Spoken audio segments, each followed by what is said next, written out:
सुप्रभात बच्चों, Poddar group of education की ऑनलाइन क्लास में आपका स्वागत है, अभिनंदन है। हम पढ़ रहे थे संघीय कार्यपालिका और संघीय कार्यपालिका में हम राष्ट्रपति को पढ़ रहे थे और राष्ट्रपति का निर्वाचन देख लिया। उसके बाद हम राष्ट्रपति की शक्तियाँ पढ़ रहे थे। राष्ट्रपति की शक्तियों में सबसे पहले हमने कार्यपालिका शक्ति देखी, जिसमें महत्वपूर्ण पदों पर नियुक्ति करने का अधिकार राष्ट्रपति को होता है। आज हम देखेंगे वित्तीय शक्तियाँ।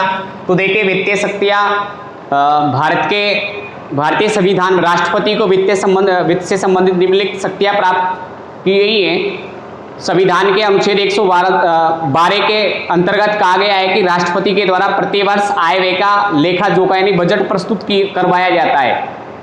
क्या करवाया जाता है?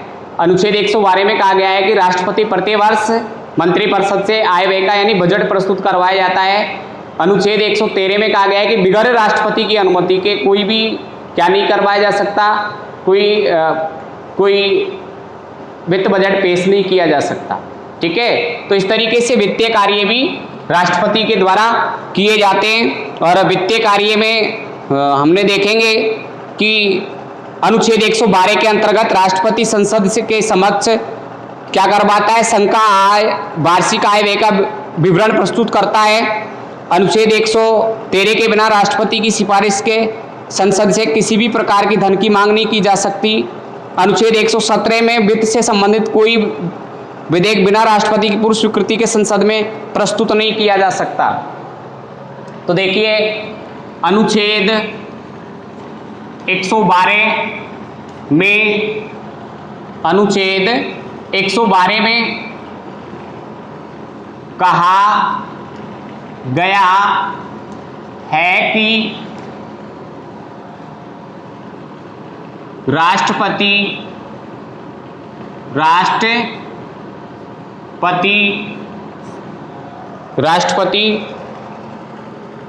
प्रति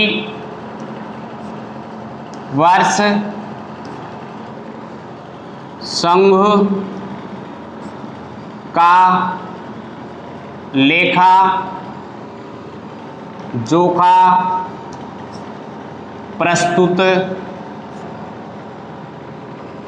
करवाता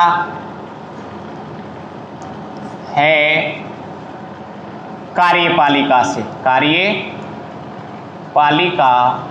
से। अनुच्छेद 113 में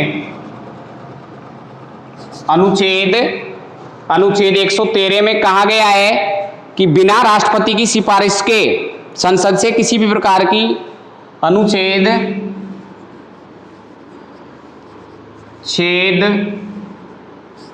113 में कहा गया है कि बिना राष्ट्रपति की सिफारिश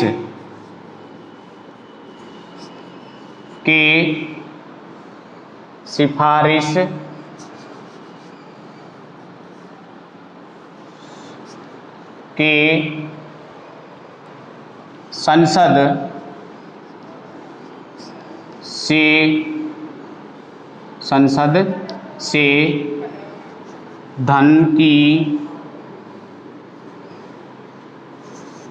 धन की मांग नहीं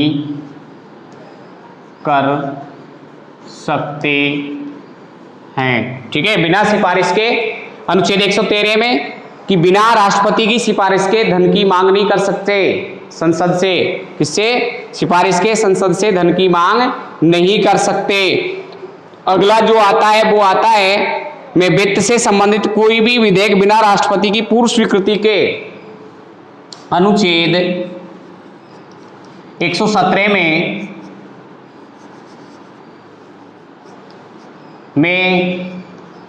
कहा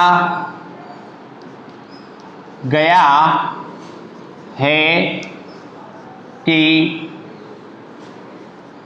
राष्ट्रपति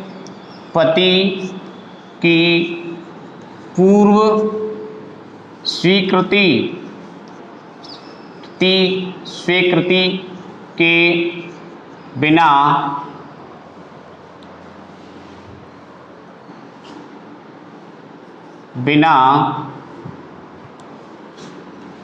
राष्ट्रपति की पूर्व स्वीकृति के बिना कोई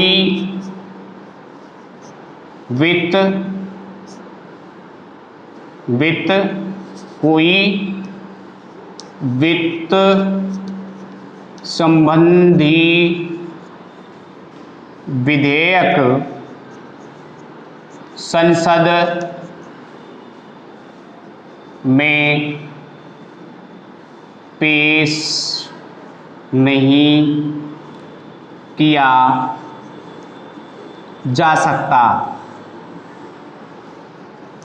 है। ठीक है भाई, ये वित्तीय शक्ति में हमने देख लिया। अनुच्छेद 112 में कहा गया है राष्ट्रपति संघ का आय व्यय का लेखा जोखा प्रस्तुत करवाता है प्रतिवर्ष। अनुच्छेद 113 में बगैर राष्ट्रपति के धन की मांग नहीं कर सकते, और 117 अनुच्छेद 117(1) है ये, सॉरी 117(1) बगैर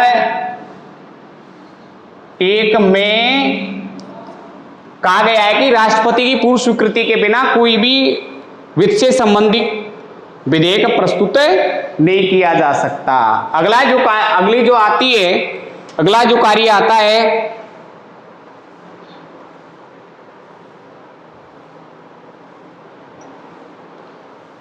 अगला जो है उसमें कहा गया है कि राष्ट्रपति की अनुमति से पूरक, अतिरिक्त तथा अन्य मांगे पेश की जाती हैं। राष्ट्रपति वित्त आयोग के सदस्यों और नियंत्रण एवं महालेखा परीक्षक की नियुक्ति करता है। उनके द्वारा प्रस्तुत प्रतिवेदनों को वह संसद के समक्ष प्रस्तुत करता है। राष्ट्रपति वित्त आयोग की सिफारिश के आधार पर ही आयकर और अन्य करों से प्राप्त आय को केंद्र और अगला जो आती है वो आती है न्यायिक शक्ति। अगली आती है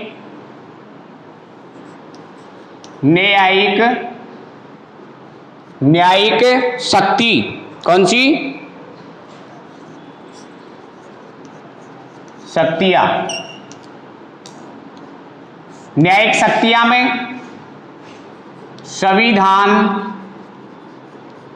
पिछले वीडियो में मैंने बताया था संविधान के अनुच्छेद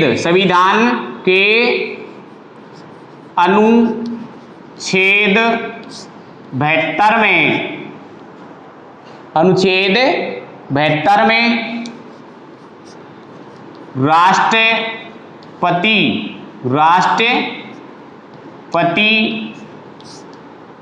को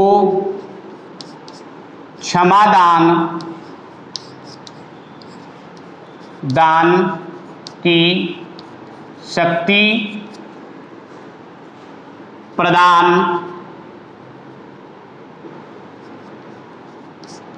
की गई है। ठीक है, क्या की गई है? क्षमादान की।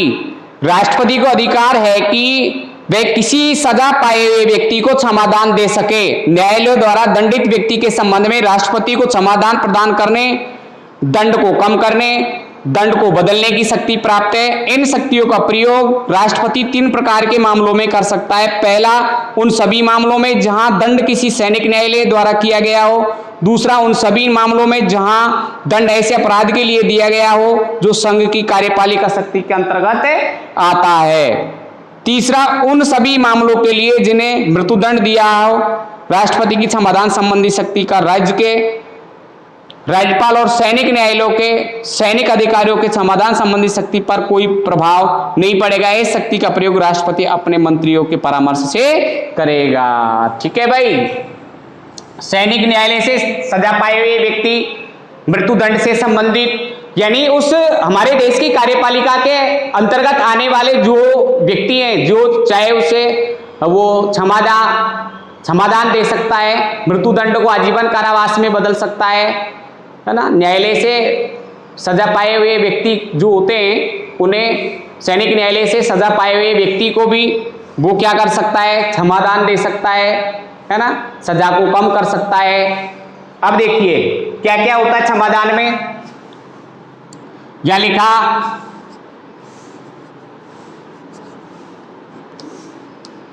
न्यायालय से सजा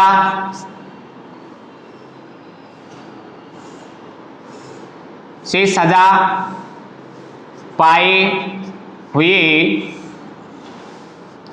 व्यक्ति की सजा कम कर सकता है।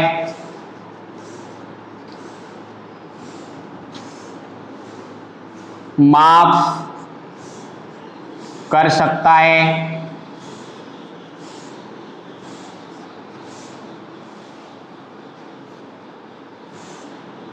ठीक है,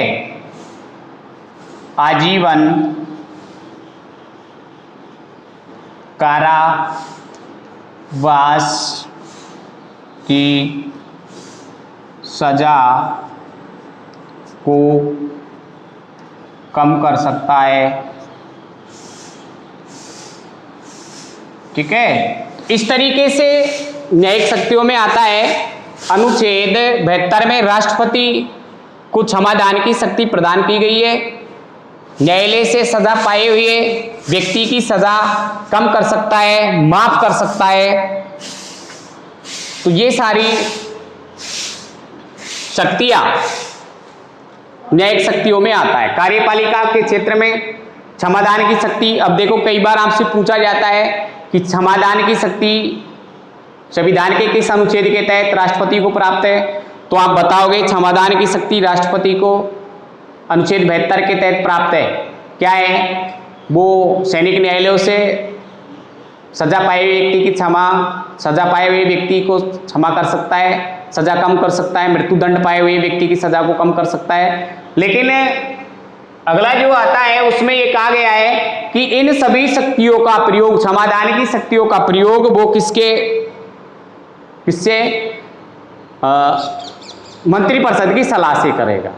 किसकी सलाह से करेगा? मंत्रिपरिषद की सलाह से ही वो क्षमादान की शक्ति का प्रयोग करेगा। ठीक है भाई, तो ये हुई उसकी शक्तियां जिसमें हमने पढ़ा वित्तीय शक्तियां, इससे पहले कार्यपालिका शक्तियां पढ़ी थी हमने। तो इस तरीके से राष्ट्रपति को ये सामान्य काल की शक्तियां प्राप्त होती हैं। सामान्य काल की शक्तियां कौन कौन सी होती हैं जो हमने पढ़ा? कार्यपालिका शक्ति, वित्तीय शक्ति, न्यायिक शक्ति। तो ये इस तरीके से 3 तरीके की शक्तियां प्राप्त होती हैं। कल हम पढ़ेंगे आपातकाल की शक्तियां। धन्यवाद, देखते रहिए हमारे YouTube channel Poddar group of education के YouTube चैनल को और जुड़े रहिए हमारे साथ। धन्यवाद।